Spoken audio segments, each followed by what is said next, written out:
Hi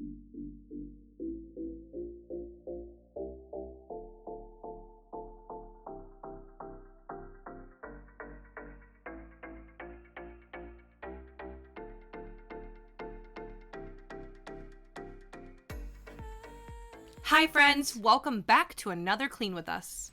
We've missed you all. We've been incredibly busy. We will give you the shortest summary of what we've been up to because otherwise we'll be here all day. Influenza A, Influenza B, Influenza Z. Okay, maybe not that many influenzas, but yeah, Lana's family has been sick. And also BABY, this baby takes up a lot of freaking time. I think you forgot to mention that you had your gallbladder removed. Oh yeah, that was crazy. We've just, honestly, I don't even know how we've gotten through December, January, and now February. But we're back in the swing of things. We're still trying to do multiple videos this year, and so we thought, let's just start with some kitchen motivation, something simple. We're in my kitchen right now. All my Christmas stuff is put away, but in this video, you're going to see some of it because this is footage from quite a while ago. Even though cleaning the kitchen is my least favorite chore, I'm very methodical. I know exactly the steps, and I always start with throwing away garbage and putting the dishes in the sink. I am not someone who really enjoys going right towards the dishes because usually I have to go into the living room and dining room to see if there's any dishes to put away anyways. And despite us being identical twins, I am the opposite. I have to do the dishes first. To me, there's no point in even starting the kitchen unless you start with the dishes because you can't tell what's a mess, what's clean. It's usually all a mess. But yeah, we'll see me cleaning my kitchen later. I know many of us have set New Year's resolutions. We're way past that point, but my family is actually stuck to our New Year's resolution. We have one for many areas of our home, but cleaning and tidying is one of those areas. What's the goal specifically? Our goal is to get as many 10-minute tidies in a row as possible. And currently we are on a streak of whatever since January 1st. I think that's like 45 days. I don't know. I'm making stuff up here. But we haven't missed a single 10-minute tidy. And that includes us all being extremely sick. Not to brag, but we are also on a 45 plus day streak, whatever today's date is, from January 1st, and we're doing a 30-minute clean. Now, before all of you are like, oh my gosh, that's not even possible. I like simple goals too, but I break them down. I don't do a 30-minute clean in a row. My husband does a 15-minute clean when he comes home from work, like sometime in the evening, and throughout the day, I will do 15 minutes total of cleaning, usually at least 10 minutes in the kitchen. So you better believe my laundry's not caught up and there's a bunch of stuff in the house, but I at least designate the time. I know so many families get so overwhelmed with goals, especially if they don't think that they can reach them. But I think if you set small, achievable goals and get the whole family invested, that is something that can go a long way. My family, my kids help with the 10-minute tidy. We each pick a song. Each song's about 3 minutes long. And that by the time all of us have picked one song, our 10-minute tidy is basically up. I think music is a wonderful motivator. I actually have been very lucky and have been able to listen to a podcast while I've been cleaning. So I will listen to, my murder shows. If anyone's into true crime, leave a comment. And that really helps because I get through one or two stories and I am done with the cleaning. Man, it is good to be back. I feel like this is just coming so naturally. But we want to thank the people, the subscribers that have come back, that have returned to us. But we should probably introduce ourselves to the new people that are visiting. I'm Lana. I'm Lara. And we're two identical twins who love to clean and tidy. And like we said earlier, we're keeping it simple today. We're cleaning up our kitchens, and we hope that you stay tuned for our next video and the one after that because we have some big cleans planned. We will be returning to one of our biggest projects yet. That is the Miller home, a family of 7 kids and a lot of chaos. And we're really hoping to bring some calm to them by helping them clean and declutter. One thing a lot of people ask our help for is cleaning their homes. And when we get to their homes, we very much struggle. We don't have everything laid out perfectly, but we struggle with really overcrowded houses. Step 1 isn't cleaning for us, it's assessing, and most often the first assessment we make is that people have too much stuff. Another goal that I have for the month of, actually every month this year, is to declutter 100 items. And I think some people hear that and they're like, that's just such a waste. You're getting rid of things that you need. It's just a waste of time. It's not important. Did you know, as I push up my glasses, I don't have glasses, that the average home has 300,000 items in it?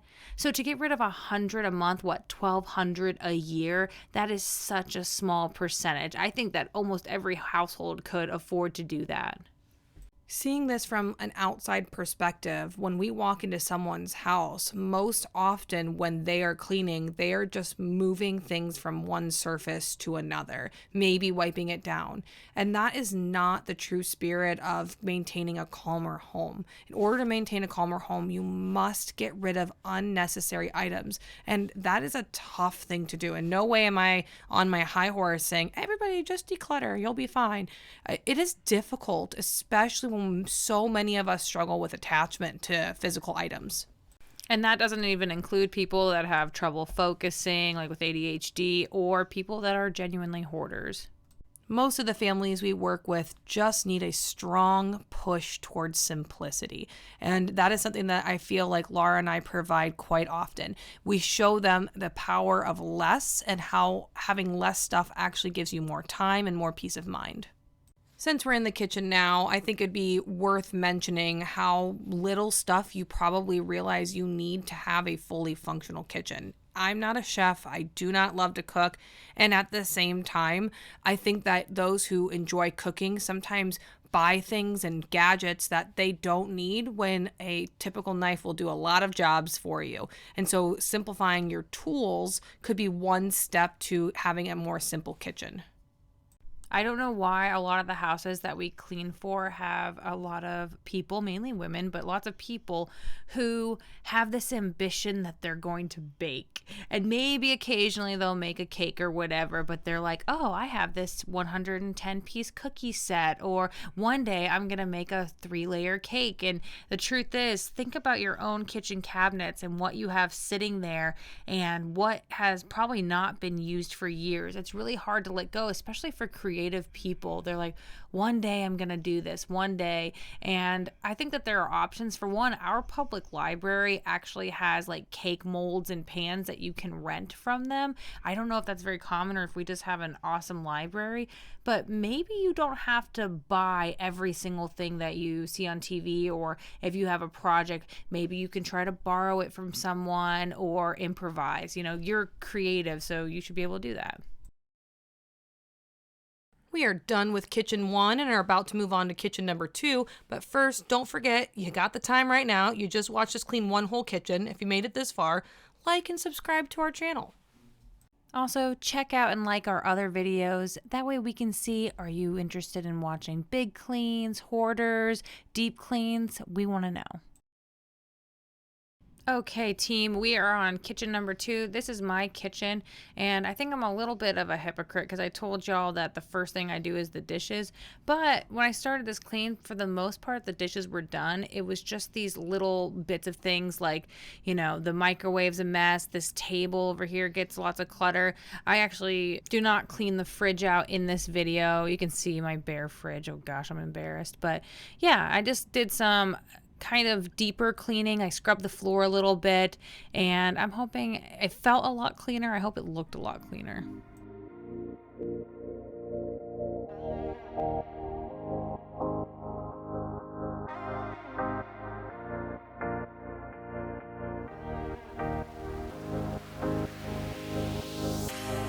Hold on tight, I'm on my way. 'Cause everything's perfect when I'm with you. But love is just a game you play. And I just need you to be true with me. 'Cause baby, I've just been following your voice just to see that you have been making me more paranoid. As we are going into other people's homes and trying to help them, we often hear the phrase, if I had a magic wand. And this is something we've all wished for and all hoped for, if we could just make something happen without putting in the effort or the work, what would we do with that power? What is your magic wand? If you could have something that could be fixed or cleaned just with the wave of the wand, what would that be? Put it in the comments down below.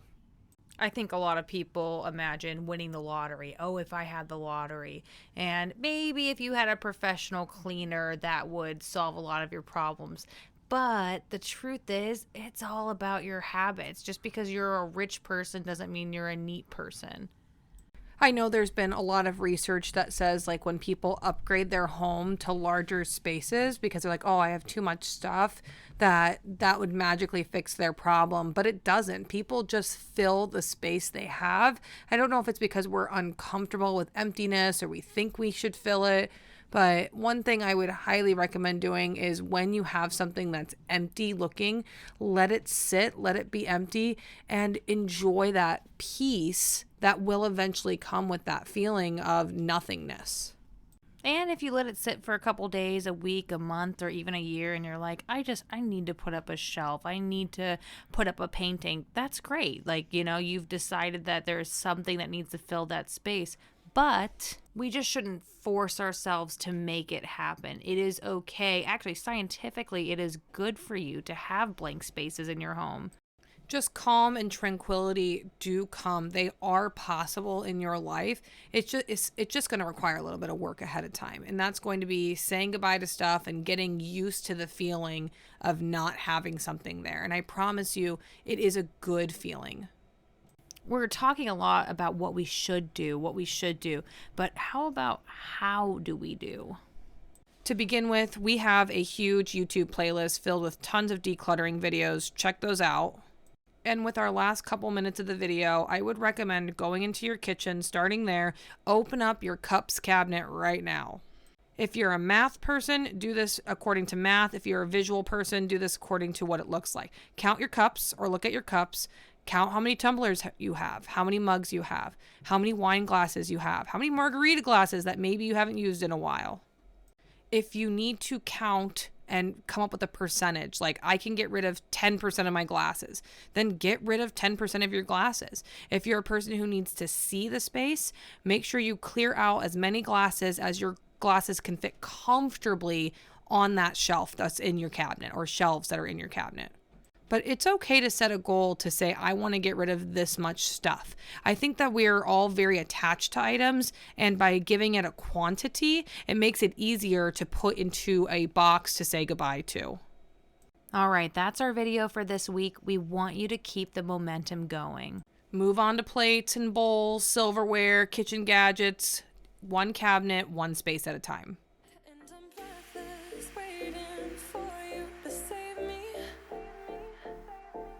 Thank you for watching.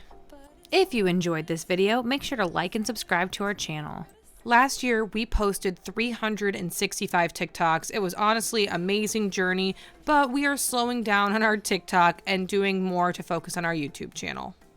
Make sure to check out our YouTube playlist. We have tons of videos. We talked about decluttering earlier. We do deep cleans. We have how to make your kids do their chores videos. Lots of fun stuff. Make sure to check it out. Thank you to all of our subscribers that have supported our channel. Even in our absence, our channel somehow still kept growing, and we are so thankful for that. Again, thank you so much. And we have our ever important question. What should we clean next?